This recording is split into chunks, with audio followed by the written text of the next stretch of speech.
And it's sounding like, you know, Donald Trump got into office beyond Allah's will. As if Allah did not will it and Donald Trump like challenged Allah. Wallahi, this is how it's sounding. Wal-ayadu billah.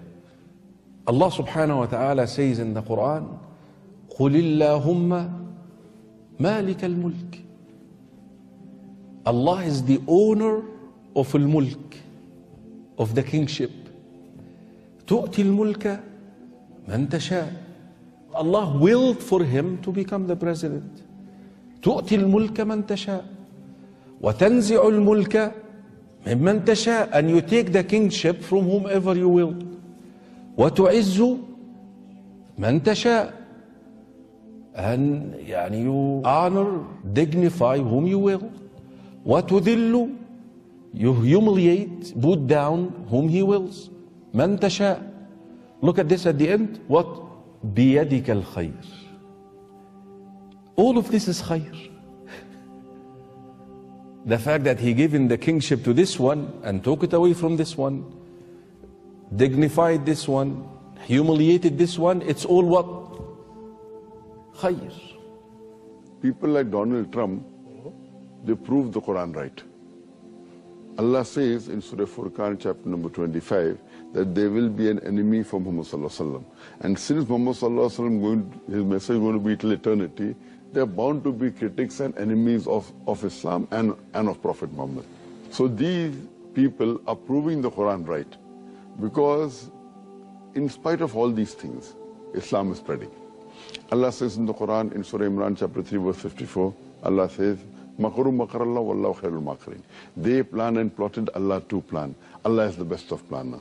If you see after 9/11, the media war on Islam and throughout the world, normally people should think that now Islam should perish, na'uzubillah. They cannot. But we find that more people want to know what kind of religion is this.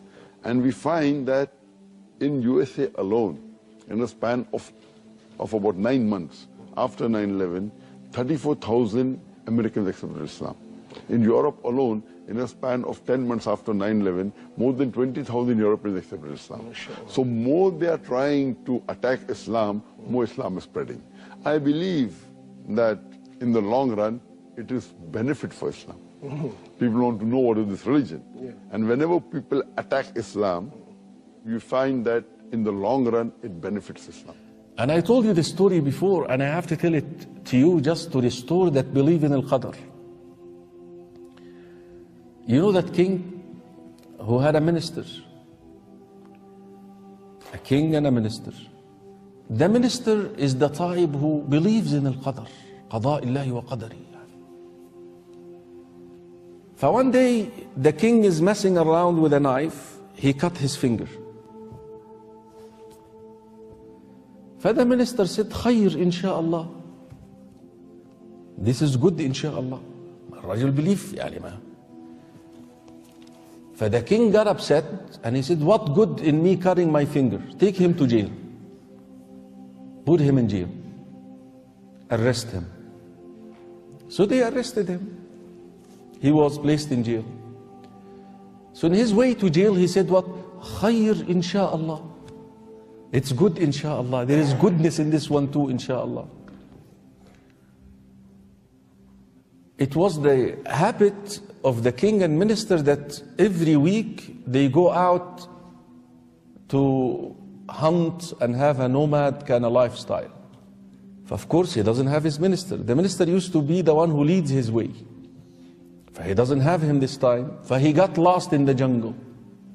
He got arrested by a group of Bedouin who used to worship idols. And it happens that this day they are supposed to offer a qurbani, a human qurbani, to their idol. He said, we will not find anyone better than this guy. He's dressed so nice. I mean, he is the qurbani right here. But they looked at his hand, they found him missing a finger. They said, we offer a qurbani like this to our God? Get out of here. You're not even good to be a qurbani. He was spared. In his way back to the palace, he started reflecting upon the statement, saying, now I understand why the minister said it's good that I lost my finger, because would I have that finger, I would have been slaughtered by now. So immediately when he arrived at his palace, he requested the release of the minister. He said, listen, I understood why you said khair, but what is good in you going to jail? He said, would I have been with you on that journey, I would have been the qurbani. So it's all good. This is the style of Iman. This is, ya ikhwa, the asset of faith. This is what faith provides for a believer that no one else can give.